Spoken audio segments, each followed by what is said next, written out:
저희 교회 5가지 비전 중에 오늘은 3번째 시간 묵상하는 교회에 대해서 말씀을 나누겠습니다. 오늘 본문을 읽다 보니까 좀 헛갈리는 이름이 좀 나오죠.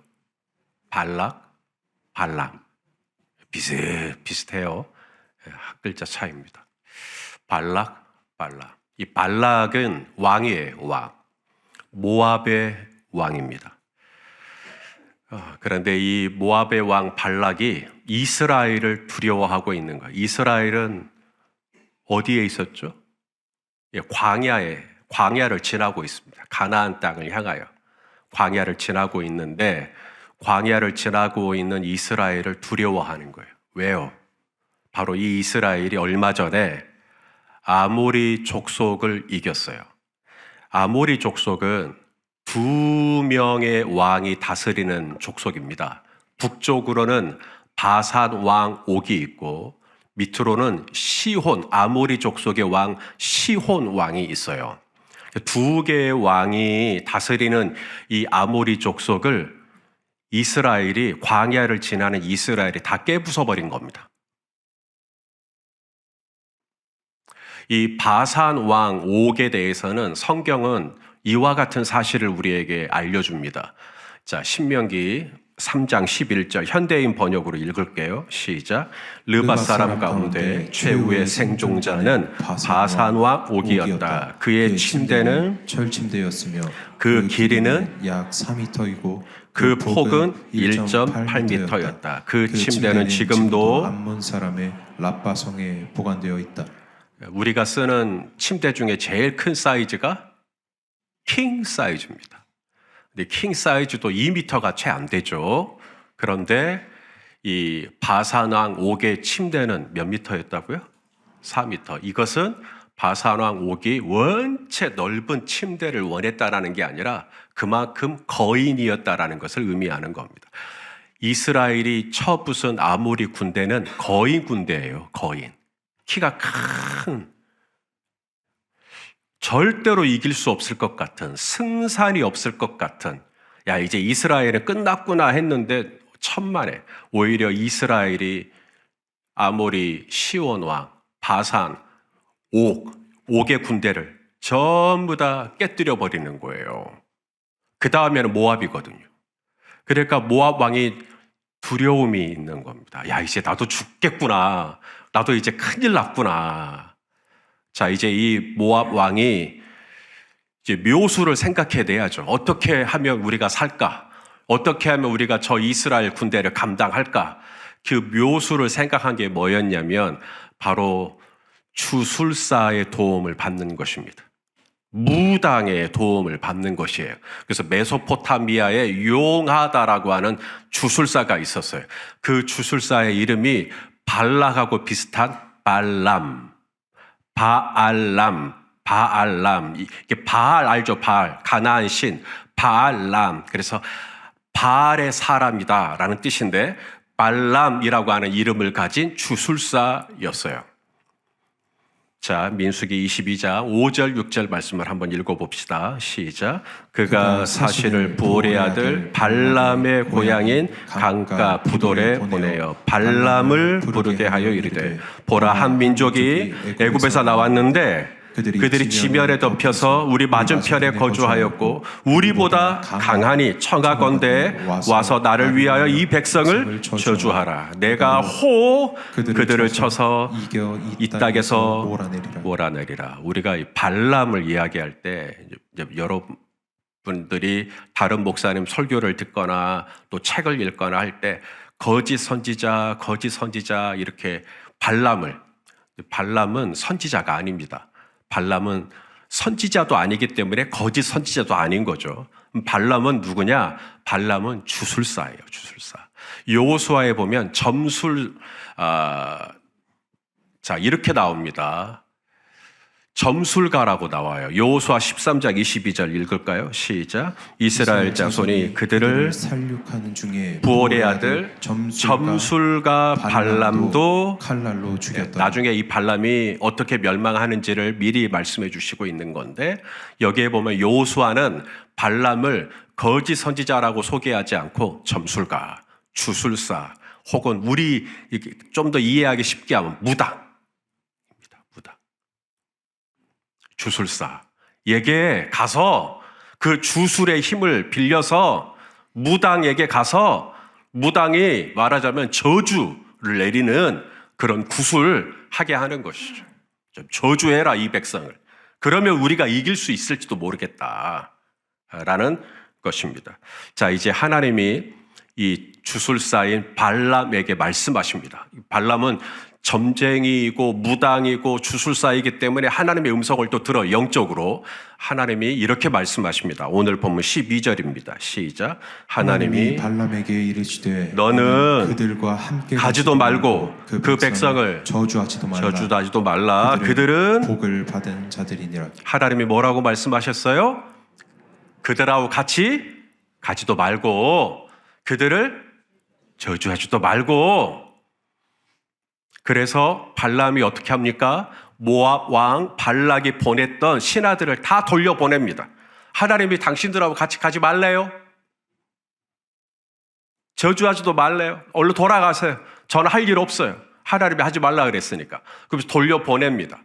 여기까지는 진짜 잘했어요. 이제 모압 왕 발락이 어떻게 할까요? 또 보내요. 이번에는 이전에 보냈던 신하들은 종 8품이었다면 이번에는 종 2품, 종 3품 이렇게 고관직, 좀 더 높은 관직에 있는 장관들을 보냅니다. 그리고 더 많은 복채로 함께 그렇게 다가가요. 그래서 한 번만 더 와서 저주 좀 해주라고. 하나님은 뭐라고 말씀하셨다고요? 너는 그들과 같이 가지도 말고 저주하지도 말고 그랬는데 이 사람 무당이라니까요. 짤랑짤랑 거리는 금과 은, 그 복채를 보자 마음이 흔들려요. 그래서 뭐라고 말하냐면 오늘 본문 19절에 보면 하나님이 무슨 말씀을 더 하는지 내가 한 번 더 들어보겠다 이렇게 얘기를 합니다. 자, 19절입니다. 시작. 그런즉 이제 너희도 이 밤에 여기서 유숙하라. 여호와께서 무슨 말씀을 더하실는지 알아보리라. 아니, 하나님이 이미 말씀하셨잖아요. 가지도 말고 저주하지도 말고. 그런데 발람은 뭐라 그러냐면 내가 한 번 더 들어볼게. 하나님이 뭐라고 말씀하시는지 들어보겠다. 이 내용만 19절 내용만 딱 가지고 오면 발람이 굉장히 경건해 보입니다. 신실해 보여요.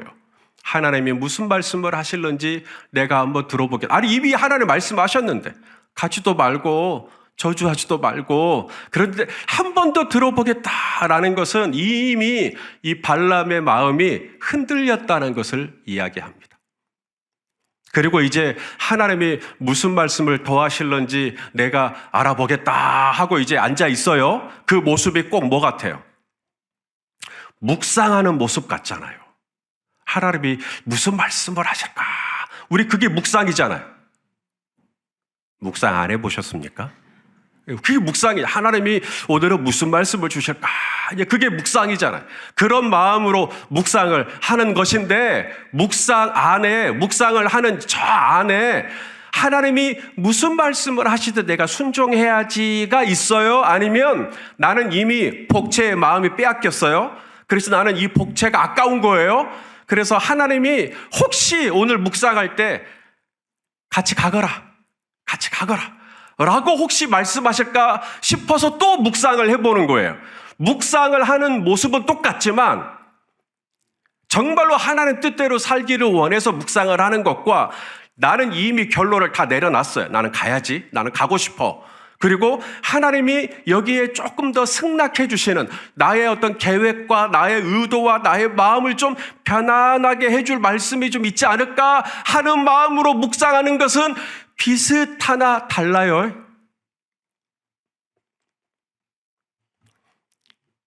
뭔 말인지 하고 계시죠?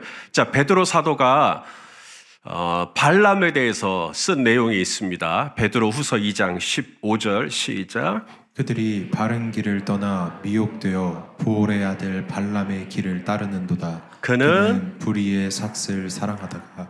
자, 발람의 길. 뭘 사랑했대요? 뭘 사랑했다고요? 불의의 싹. 돈의 마음이 빼앗겨 있는 거예요. 그걸 사랑한 거예요. 여러분, 묵상이 뭐냐? 묵상은 여러분이 사랑하는 것이 묵상입니다. 왜냐하면 사랑을 하면 자꾸 묵상을 하거든요. 골프를 사랑하면 골프가 묵상이 될까요? 안 될까요? 당구를 사랑하면 당구가 묵상이 될까요? 안 될까요? 좀 해보신 분들은 칠판을 보고 이렇게 치고 이렇게 묵상을 계속 하고 있는, 사랑하니까. 돈을 사랑하면 계속 돈 생각. 그게 묵상이에요. 우리가 이제 묵상이라고 할 때 한국 교회의 선교사님들을 통해서 묵상이 들어왔지 않습니까? 미국 선교사님들은 굉장히 지성적인 선교사님들이시거든요. 200년 전에 우리나라에 처음 선교사님들이 들어올 때 귀납법적 성경 공부를 가르쳐 주셨어요. 그게 묵상이라는 거예요. 그러니까 묵상이 성경 공부예요. 그래서 묵상을 하고 본문을 읽을 때 본문에서 관찰되어지는 게 뭐냐, 또 이것을 어떻게 해석할 수 있느냐, 또 이것을 어떻게 적용할 것이냐, 귀납법적 성경 공부 식으로 묵상이 들어왔습니다. 한국 교회에. 그래서 대학생 CCC라든지 대학 캠퍼스 선교회라든지 이런 내비게이터라든지 이런 지성적인 것을 강조하는 그런 사람들이 이제 묵상하는 거예요. 묵상을 성경 공부식으로 하니까. 그러다 보니까 많은 성도님들이 좌절감을 얻는 것입니다. 왜냐하면 너무 어렵거든, 성경 말씀이. 관찰을 하라는데 뭘 봐야 되는지도 모르겠고 이해도 안 되니까 해석도 안 되죠. 적용은 더 모호해지죠. 여러분, 묵상, 성경에서 묵상이라는 단어가 나올 때 하가라는 단어가 나오거든요. 하가. 이게 히브리어예요. 한번 해봅시다. 하가. 이게 뭐냐면 본문 말씀을 소리내서 읽다라는 뜻입니다. 그게 묵상이에요. 그러니까 히브리어적, 성경적, 원어적 묵상의 접근은 성경 공부하는 게 아니고요. 여러분이 본문을 읽었잖아요. 오늘 저랑 같이 교독해서 묵상하신 겁니다. 그게 성경적인 묵상이에요. 그러니까 저는 여러분들이 매일 성경 큐티책 사잖아요. 큐티책 사가지고 깨끗이 보시는 분들이 계셔요. 절대 밑줄도 긋지 않고 아주 깨끗하게 보관하시는 분들. 그래서 사가지고 그대로 책상에 꽂아놓고 한 번도 들여다보지 않거나. 근데 자기가 여러분들이 그 큐티책을 사가지고 그 날짜 것을 펼쳤을 때 아이고 오늘 본문 너무 어렵다 싶으면 그냥 그 본문을 읽는 것만으로도 여러분은 충분히 하가 묵상하신 거예요. 그러니까 여기서 내가 뭔가를 뽑아내고 뭔가 발견해내고 뭔가 찾아내고 뭔가 내가 인사이트를 얻고 이래야만 묵상을 한 게 아니라 때로는 묵상 본문을 읽기만 해도 눈으로 읽든지 소리내서 읽든지 읽기만 해도 묵상하신 거다라는 거. 그러면 이 묵상의 본질이 뭐냐? 묵상의 본질은 사랑하는 것입니다. 뭐라고요? 하나님의 말씀을 묵상하는 사람, 어떻게 묵상을 잘하지? 그것은 묵상의 기술이나 묵상의 노하우나 묵상의 방법을 잘 알기 때문에 묵상하는 게 아니라 하나님의 말씀을 사랑하니까 자꾸 말씀이 생각나는 거예요. 그게 묵상이다. 자, 시편 1편 2절입니다. 시작. 오직 여호와의 율법을 즐거워하여 그 율법을 주야로 묵상하는도다. 자, 순서가 뭐예요? 뭐가 들어와요? 즐거운 거예요. 계속 사랑하니까 하나님의 말씀이 너무 즐거운 거예요. 그러다 보니까 말씀을 묵상하는 곳으로 가는 것이지 묵상을 하니까 즐거워지는 게 아니란 말입니다. 즐거워요. 그게 사랑하면 즐겁잖아요. 그래서 저는 묵상하는 교회, 어떻게 묵상하는 교회가 될 것이냐. 발람은 뭘 묵상했다 그래요? 불의의 삭슬 묵상했다는 거잖아요. 불의의 삭슬 생각하는 거예요. 불의의 삭슬 계속 고민하는 거예요. 불의의 삭슬 계속 생각하고, 그게 사랑이에요. 불의의 삭슬 사랑하다가 발람의 길로 가버리는 겁니다. 그럼 묵상은 뭐냐? 내가 불의의 삭슬 사랑하는 게 아니라 하나님의 말씀을 사랑하고, 말씀을 사랑하니까 말씀이 즐겁고, 말씀이 즐겁다 보니까 내가 묵상해야지, 나는 오늘부터 경건하게 해야지 해서 묵상을 하는 게 아니라 그냥 묵상하는 삶을 사라지게 되는 교회. 우리 교회가 그런 교회가 되기를 원합니다.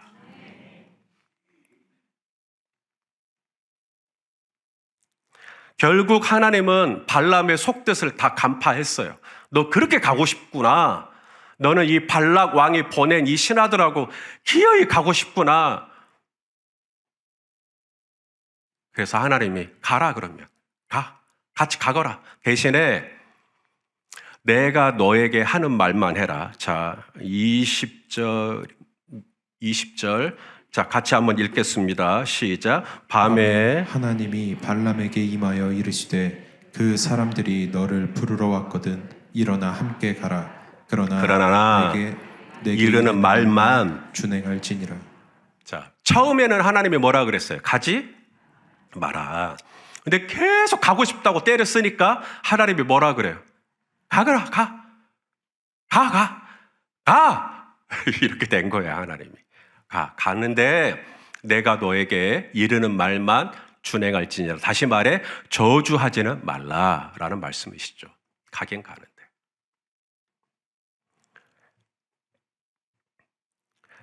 우리 하나님은 우리가 경건의 모양을 취할 때 속지 않으십니다. 내가 하나님이 무슨 말씀을 더 하실는지 들어보겠다. 굉장히 경건해 보여요. 집사님, 올해는 좀 목자를 좀 맡아주시죠. 목사님, 하나님의 말씀을 한번 들어봐야 되겠습니다. 얼마나 경건합니까? 얼마나 신실합니까?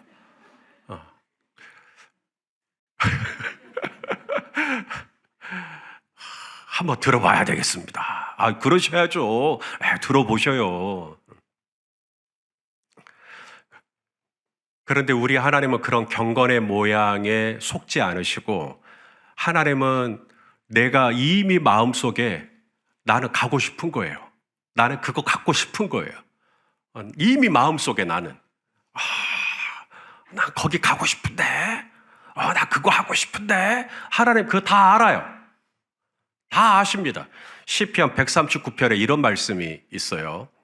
자, 제가 그림을 좀 그렸는데 무슨 말씀을 더 하실는지 들어보겠다. 그러면 우리는 당연히 하나님의 말씀을 묵상한다고 생각할 건데 딴 걸 생각하고 있는 것이죠. 묵상의 모양, 경건의 모양에 우리 하나님은 속지 않으신다. 시편 139편 1절 2절 한번 읽어보죠. 시작. 여호와여 주께서 나를 살펴보셨으므로 나를 아시나이다. 주께서 내가 안고 일어섬을 아시고 멀리서도 멀리서도 나의 생각을 밝히 아시오. 어떤 생각? 가고 싶다. 나 저거 금과 은 갖고 싶다. 저 복채 너무 아깝다. 지난번에 왔을 때도 그냥 돌려보내가지고 너무 아까웠는데 갖고 싶다. 하나님이 그 마음을 다 아시죠. 그래서 가거라. 그러면 가. 자, 이제 발락 왕에게 옵니다. 모압 왕 발락이 이제 이 발람이라고 하는 주술사를 환영하는 거죠. 그리고 이제 저주를 해야 되니까 어딘가로 데려가야죠. 총 3군데로 옮겨 다니면서 저주를 합니다. 3군데. 첫 번째 장소가 어디냐면 바알 산당입니다. 외울 필요는 없어요. 첫 번째 장소가 어디라고요? 바알 산당으로 일단 데리고 갑니다. 거기서 이스라엘이 200만 명이 넘는 이스라엘이죠. 200만 명이 넘는 이스라엘이 광야를 지나는 모습을 보여주는데 이 모습을 보여줍니다. 자, 41절이요. 41절 시작. 아침에 발락이 발람과 함께하고 그를 인도하여 바알의 산당에 오르매 발람이 거기서 이스라엘 백성의 진 끝까지 보니라. 그러니까 이게 우리말 해석이요. 진 끝까지라고 했기 때문에 전체를 다 보여줬다는 얘기로 오해를 하는데, 저는 만일에 성서공회에서 다시 개정판을 낸다면 이 부분 번역이 바뀔 거라고 봐요. 왜냐하면 원어는 뭐냐면 끝까지가 아니라 끝 부분입니다. 끝 부분. 진 끝 부분. 왜 그랬을까요? 그러니까 200만 명이 원래 전체인데 200만 명을 다 보여주는 게 아니라 진 끝 부분, 한 몇백 명 정도 모여 있는. 그러니까 이 발람은 이스라엘을 처음 보잖아요. 발락 왕은 이미 봤지만 발람은 처음 보는데 300명이 쫙 광야 끝에서 있는 거예요. 이게 얼마 안 되네. 저주하기 편한 상태가 되는 겁니다. 얼마 안 되니까 이 모압 왕 발락의 군대가 충분히 해볼만 하겠다. 내가 편하게 내가 저주할 수 있겠다. 편하게 저주할 수 있는 상태로 유도하기 위해서 일부러 바알산당으로 올라가서 진 끝 부분만 보여준 겁니다. 이 정도밖에 안 되는 백성들이에요. 이 백성들을 우리가 이길 수 있게 저주 좀 해주셔. 자, 그러면 이제 저주가 나가야 되겠죠. 그런데 저주가 안 나갑니다. 자, 민수기 23장 8절 9절 공동번역으로 읽을게요. 시작. 하나님께서 저주하시지 않는 자를 내가 어찌 저주하랴. 야훼께서 욕하시지 않는 자를 내가 어찌 욕하랴. 이 바위 봉우리에서 내려다보고 이 언덕에서 굽어보니 저 백성 남과 섞여 살지 않는 민족, 과연 만방에 견줄 데 없는 민족이구나. 이거 저주예요, 축복이에요? 축복이죠. 축복이 나가는 거예요. 이 주술사 발람의 입에서. 와, 진짜 아름답다. 남과 견줄 수 없는 진짜 아름답다. 막 이런 얘기가 막 나가는 거예요. 그래서 모압 왕 발락이 기분이 좋겠어요? 나쁘겠어요? 나쁘죠. 그래서 이번에는 또 다른 장소로 데려갑니다. 비스가 산 꼭대기. 처음에는 어디로 갔었어요? 바알산당. 이번에는 비스가 산 꼭대기. 더 높은 데로 올라가요. 더 높은 데로 올라가면 이스라엘이 더 크게 보여요? 더 쬐깐하게 보여요? 사투리 쓰니까 못 알아듣겠어요? 더 작게 보이겠죠? 그러면 이제 저주하게 더 용이하겠지. 그런데 자, 한번 읽어보시죠. 13절, 14절 시작. 발락이 그에게 말하였다. 나와 함께 다른 곳으로 가서 보시기 바랍니다. 거기에서는 그들의 일부만 보일 것입니다. 그들이 전부 다 보일지는 않을 것이니 거기에서 나에게 유리하도록 그들을 저주하여 주시기 바랍니다. 자, 계속해서 발락이 발람을 보여주는 것은 전체를 보여줘요? 부분을 보여줘요? 부분. 조금 한 단면만 보여줍니다. 그러면서 계속 저주하라는 거예요. 자, 발람이 저주를 했을까요? 22절부터 보겠습니다. 시작. 하나님이 그들을 이집트에서 이끌어내셨다. 그에게는 들소와 같은 힘이 있다. 보아라, 그 백성이 암사자처럼 일어난다. 그들이 수사사처럼 우뚝 선다. 짐승을 잡아먹지 아니하고는 짐승을 찔러 그 피를 마시지 아니하고는 눕지 아니할 것이다. 자, 바알산당에서보다 더 높은 곳으로 올라가서 이스라엘을 보여주면 더 조그맣게 보일 것이고, 그러면 진짜 하찮은 민족이구나 싶어서 저주를 할 거라고 생각을 했는데 발람의 입에서 나온 건 또다시 축복의 메시지가 나오는 거예요. 발람의 의지가 아니죠. 하나님이 그의 혀를, 마치 우리가 방언을 할 때 하나님이 우리의 혀를 붙잡는 것처럼 그냥 축복이 말이 나가버리는 겁니다. 용하긴 용한 무당인가 봐요. 자, 이제 어떻게 해요? 발락 왕이 이제 화가 잔뜩 난 겁니다. 내가 금도 주고 은도 주고 그랬는데 또 축복을 하네. 그래서 이번엔 세 번째 부올산이라는 데를 데려갑니다. 거기 가면 이제 이스라엘 200만 명의 이스라엘 전체 광경이 눈에 들어옵니다. 이제는 될 대로 되라 하면서 아예 전부를 보여주기로 결정을 하는 것이죠. 자, 28절 말씀입니다. 시작. 발락이 발람을 인도하여 광야가 내려다 보이는 부올산 꼭대기에 이르니.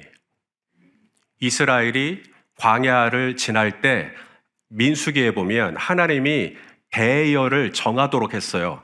한가운데 언약궤가 있고 동서남북 세 개 지파씩 나란히 열과 오를 다 이렇게 조직을 해서 그렇게 옮기도록 했습니다. 이걸 본 거예요. 너무나 가지런하게, 너무나 질서정연하게, 정말 열과 오를 잘 갖춘 군부대가 움직이는 것처럼 그렇게 움직이는 200만 명이 넘는 이스라엘 군대를 봐버린 겁니다. 이제는 진짜로 저주가 아니라 축복이 나가겠죠. 이와 같은 축복이 나갔습니다. 5절 6절입니다. 시작. 야곱이여 내 장막들이, 이스라엘이여 내 거처들이 어찌 그리 아름다운고 그 벌어짐이 골짜기 같고 강가의 동산 같으며 여호와께서 심으신 침향목들 같고 물가의 백향목들 같도다. 성도 여러분, 이제 말씀을 드립니다. 이게 악한 영이 우리에게 쓰는 술책입니다. 악한 영이 저와 여러분을 어떻게 하냐면 일부만 보여줘요. 내 삶에 일어난 일부. 하나님의 전체 계획이 아니란 말입니다. 일부만 보여줘요. 내 삶에 일어난 어떤 하나의 사건. 그 사건을 가지고 나는 판단해요. 나는 저주해요. 그래, 나는 원래 이것밖에 못하는 놈이지. 나는 원래 이렇지. 나를 저주해요. 우리 자녀들이 성적표를 가지고 왔어요. 우리 자녀는 앞으로 앞길이 깝깝해. 아직 나는 일부만 본 거 있잖아요. 아니, 오늘 그 시험 성적 하나만 본 거잖아요. 그런데 나는 마치 전체를 다 판단해갖고 저주를 해. 아유, 우리 아들, 딸은 앞으로 뭐가 될까? 왜 우리 집은 이럴까? 왜 우리 배우자는 이럴까? 왜 우리 목장은 이럴까? 왜 우리 교회는 이럴까? 왜 우리 목사님은 그럴까? 다른 교회 목사님하고 너무 다르다. 우리를 일부만 보고 전체를 판단하고 저주해버려요. 이게 악한 영의 술책이라고요. 악한 영은 우리의 삶의 파편처럼 일어나는 한 가지 사건, 한 가지 점수, 한 가지 결과만을 가지고 우리 스스로를 저주하게 만들어버려요. 저주하기 편하게. 그래, 맞아. 나는 안 돼. 나는 안 돼. 나는 안 돼. 그래서 묵상을 하면서 계속해서 안 된다는 거예요. 이래서 안 되고 저래서 안 되고.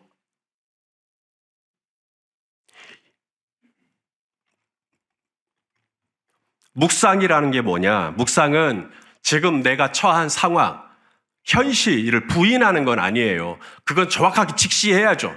지금 정확하게 어떤 일이 일어났는지는 알아야죠. 그러나 지금 당장 내 눈앞에 나타난 어떤 점수, 어떤 결과, 어떤 수입, 이것만을 가지고 이게 마치 전체인 것처럼 그 끝부분이거든요. 일부분이에요. 우리의 인생을 놓고 보면. 그런데 그 끝부분, 그 일부분만을 가지고 우리한테 저주해라. 저주해라. 네 인생을 저주해라. 네 삶을 저주해라. 넌 앞으로도 안 될 거야. 넌 앞으로도 안 될 거야. 계속해서. 그래서 극단적인 선택까지 가버리죠. 우리가 묵상하는 교회는 그럼 뭐냐? 묵상하는 교회란 내 삶에 일어나는 그 하나의 사건, 그 하나의 결과만을 묵상하는 게 아니라, 사랑하는 여러분, 하나님의 계획, 하나님의 큰 그림, 우리는 이걸 하나님의 섭리라고도 해요. 하나님의 경륜, 하나님의 계획이 저와 여러분과 함께하고 계심을 믿으실 수 있기를 바랍니다. 형제에게 향하신 여호와의 계획하심이 크고 크도다. 자, 하나님이 발람을 통해 뭐라고 말씀하십니까? 저 백성, 남과 섞여 살지 않는 민족, 과연 만방에 견줄 수 없는 민족이구나. 나는 내 자신의 끝부분을 보면서 난 참 진짜로 연약하구나. 난 진짜 못났구나. 이렇게 생각하고 있는데 하나님의 시선으로 나를 보니까 남과 견줄 수 없을 만큼 너무 아름답게 나를 봐주시는 거예요. 우리 집은 왜 그럴까? 왜 내 삶은 이럴까 싶었는데 하나님이 뭐라고 말씀하시냐면, 보아라, 그들은 들소와 같은 힘이 있구나. 나는 힘이 없는데 하나님은 들소와 같은 힘이 있다. 그 백성이 암사자처럼 일어나는구나. 수사자처럼 우뚝 서는구나. 지금 내 현실을 보면 도저히 이런 생각을 할 수가 없는데 하나님의 말씀을 묵상하고 하나님을 묵상하면서 하나님의 계획이 내 안에 내려오는데 내가 전혀 보지 못하는 끝부분 일부분이 아니라 하나님의 전체적인 그림이 내 안에 들어오면서 우와, 우리 하나님 이런 놀라운 계획을 가지고 계시는구나. 할렐루야 하면서 얼굴이 바뀌고 나오면 묵상 잘하신 거예요. 현실은 바뀐 게 없어요. 그런데 시야가 달라져 버리는 거예요. 그게 묵상이에요. 야곱이여 내 장막들이, 이스라엘이여 내 거처들이 어찌 그리 아름다운 거. 나는 그냥 우리 집안 꼴은 왜 이러지, 늘 이런 마음을 가지고 있었는데 묵상을 통해서 하나님의 놀라운 은혜를 경험하고 나니까 와, 우리 집 진짜 아름답구나. 우리 아들 너무 아름답구나. 우리 딸 너무 사랑스럽구나. 아빠가 태도가 바뀌어버렸어. 말투가 바뀌어버렸어. 묵상 잘하신 겁니다. 근데 묵상을 못하면 계속 저주해요. 왜 이럴까? 왜 이렇게 안 될까? 왜 이렇게 나는 하는 것마다 이렇게 맡길까? 계속 저주해요. 그러니까 계속 짜증이 늘죠.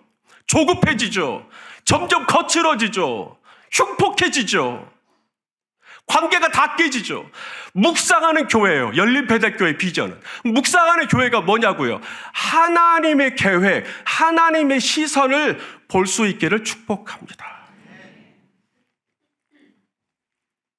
토마스 찰머스라는 스코틀랜드 목사님이세요. 이분이 했던 설교 중에 New Affection이라는 설교가 있어요. 이걸 우리말로 어떻게 번역을 했냐면 더 강력한 새로운 애착, 이렇게 번역한 설교문이 있는데 제가 그 설교문에서 예화 하나가 생각이 나가지고 오늘 여러 번 하고 나옵니다. 제 설교가 아니고 토마스 찰머스라는 분이 했던 설교에 이런 내용이 나와요. 한 아들이 장난감을 가지고 놀고 있어요. 뭘 가지고 놀아요? 장난감을 가지고 놀아요. 근데 이 장난감이 너무 위험해 보여요. 장난감 잘못 다루면 아들이 다치겠어. 장난감이 너무 위험해 보이는 거예요. 그러면 그 장난감 계속 둬야 돼요? 뺏어야 돼요? 뺏어요? 왔다. 그럼 뺏으면 이 아들은 어떻게 반응할까요?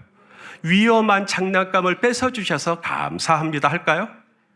엉엉 울어버리겠죠. 우리는 너무 더럽고 우리 눈에는 너무 위험하고 그래서 이것은 우리 아들한테 맞지 않고 그래서 뺏었을 뿐인데 이 아들은 너무 자신이 어펙션하는 장난감이란 말이에요. 이걸 가져가 버리니까 막 짜증을 내고 울는단 말이죠.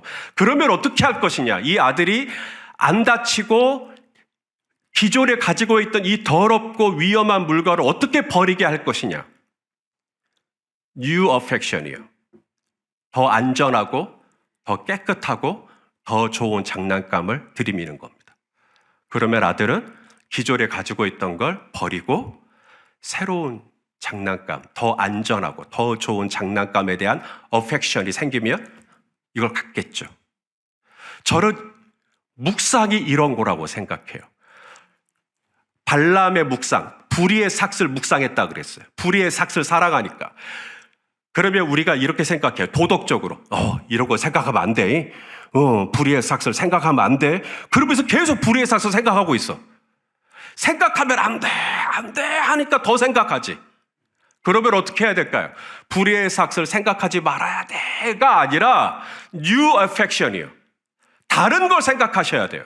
뭘 생각해야 되냐면 하나님의 계획, 하나님의 섭리, 하나님의 은혜, 하나님의 선하심, 하나님의 아름다움. 물 묵상할 때 이거 하면 안 돼 라고 했던 것은 자연스럽게 놓게 되는. 무슨 말인지 아시면 이해해 주십시오. 자, 지금 이스라엘이 어디를 지나가고 있었다고요? 광야. 이스라엘은 지금 가나안 땅으로 가고 있어요. 그날 아침 구름 기둥이 움직였어요. 그래서 구름 기둥을 따라갈 뿐이에요. 구름 기둥을 보고 따라가다 구름 기둥이 멈췄어요. 그럼 지를 치죠. 그리고 그날 아침에 하나님이 이스라엘에게 주신 만나를 먹었어요. 자, 성도 여러분, 이제 말씀을 마치려고 해요. 조금만 집중해 주세요. 이스라엘이 광야를 지날 때 그날 아침 구름 기둥을 보고 진을 쳤고, 또 다음 날 하나님의 만나를 주셔서 만나 먹었고, 물을 주셔서 또 물을 먹었고, 광야를 지나는 이스라엘은 지금 이스라엘이 내다보이는 저 부올산에서, 저 비스가산 꼭대기에서, 저 바알 산당에서 지금 발락하고 발람이 무슨 짓을 하고 있는지 이스라엘은 꿈에도 생각하지 못하고 있습니다. 그들은 그냥 하루하루 평범한 일상을 살아가고 있을 뿐이에요. 그들은 오늘도 내가 출근해야 할 직장이 있고, 내가 해야 할 사업이 있고, 내가 해야 할 양육해야 할 자녀가 있고, 그냥 나는 내 일을 하루하루 살아가고 있는데, 내가 인지하지 못하는 어떤 영적인 세계 안에 지금 악한 영이 나를 뭐 하려고? 저주하려고요. 이스라엘은 이걸 전혀 모르고 있습니다. 이스라엘은 전혀 모르는 상태에서 지금 모압왕 발락과 메소포타미아의 주술사 발람이 이런 것들을 막 하고 있는 거예요. 그런데 저주가 돼요, 안 돼요? 안 돼요. 왜? 우리 하나님이 막아주셔요. 우리 하나님이 주무시지도 졸지도 않으면서 이스라엘을 지키고 계십니다. 이스라엘은 막 기도했어요? 이스라엘이 막 찬양했어요? 이스라엘이 막 철야했어요? 아니요. 이스라엘은 그냥 오늘 운전할 거 운전하고, 고객 만날 거 있으면 만나고, 프리젠테이션 할 거 있으면 프리젠테이션, 그냥 하루하루 살아갈 뿐이에요. 하지만 내가 인지하지 못하는 저 영적인 세계 안에서 우리 하나님은 저와 여러분의 강력한 방패가 되어 주시사 악한 영의 불화살이 우리 성도님들의 가정과 직장과 일터를 침범하지 못하도록 우리 하나님께서 오늘도 모든 저주를 바꾸사 이들을 저주하지 마라. 박선천 집사는 내가 복을 주기로 예비하고 작정한 영혼이라고 하나님께서 우리 성도님들을 그렇게 지키시는 것을 믿으실 수 있기를 바랍니다. 이걸 묵상하시라는 거예요. 이걸 묵상하시라는 거예요. 악한 영이 계속해서 우리의 삶에 일어나는 지극히 작은 하나의 사건만을 가지고 내 삶 전체를 평가해가지고 저주하려고 하지 말고, 내가 얼마나 아름다운지, 우리 주님 말씀하시잖아요. 너는 너무나 아름다운 존재라고, 남과 비교할 수가 없는 존재라고, 내 눈에는 암사자와 같은, 수사자와 같은 힘이 내게 보인다고, 너는 강력하다고, 왜냐하면 내가 너와 함께 할 거니까. 그런데 우리는 늘 자신에 대해서 의심하고, 내 가정을 의심하고, 내 환경을 의심하고. 사랑하는 여러분, 그건 묵상하는 교회가 아니에요. 저희 교회가 지향하는 묵상하는 교회는 하나님을 바라보는 것입니다. 바른 묵상은 일부가 아니라 전체를, 나의 시선으로 내가 보는 게 아니라 하나님의 시선은 어떻지? 하나님은 내 남편을 지금 어떻게 보고 계시지? 하나님은 지금 우리 교회를 어떻게 보고 계시지? 거기까지 가야 묵상이에요. 그런 눈으로 봤을 때 발람이 저주가 변화의 축복이 되는 것처럼 저와 여러분의 삶에 대한 태도도 저주가 아니라 축복으로 바뀌는, 진짜 묵상 잘하는 거예요. 그러면 그렇게 축복으로 바뀌는 묵상하는 교회, 묵상하는 성도 되시기를 주님의 이름으로 축원합니다. 기도하시겠습니다. 오 아버지 하나님, 진짜 묵상을 잘 하기를 원합니다. 묵상하는 모양만 있는 게 아니라 정말 묵상을 잘해서 일부가 아니라 전체를, 그리고 나의 시선이 아니라 하나님의 시선까지 나의 묵상이 확장되어져 갈 수 있도록 우리 하나님 은혜 내려 주시옵소서. 예수님의 이름으로 기도합니다. 아멘.